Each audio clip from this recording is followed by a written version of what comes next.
మీ వెంబడి నేను రాజానగర్ ఫాలో అయ్యాను. రాజానగరంలో మీరు ఒక మాట చెప్పారు. ఒక వ్యక్తి ఎవరో వచ్చి తనకు ఏదో ఈ రాష్ట్రంలో పథకాలు ఏదో అందుతున్నాయని చెప్పాలంటే మీరు ఒక చాలా క్లారిటీగా ఈ రాష్ట్రంలో పథకాలు ఎట్లా ఇప్పటిదాకా అమలు ఎట్లా జరిగినాయి, మీరు ఎట్లా చేయబోతున్నారు ఏదో చెప్పారు. ఏం చెప్పారు అది?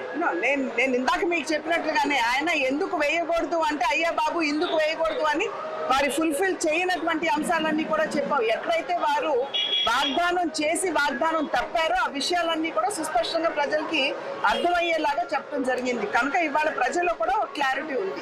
ఓవరాల్ గా ఆంధ్రప్రదేశ్ ప్రజలకు మీరు మెసేజ్ ఫైనల్ గా ఒక మెసేజ్ ఇవ్వాలంటే ఏం చెప్తారు? ఈ కూటమి ఏదైతే వచ్చిందో ముందుకి ఈ కూటమికి ఉన్నటువంటి నాయకత్వం యొక్క అంకిత భావాన్ని చూడండి. సబ్కే సాత్ సబ్కా వికాస్ భారతీయ జనతా పార్టీ, సమాజమే దేవాలయం పేదవాడే దేవుడు అన్న తెలుగుదేశం పార్టీ, ప్రశ్నిస్తాను గణం విప్పి అని ముందుకు వచ్చినటువంటి జనసేన పార్టీ.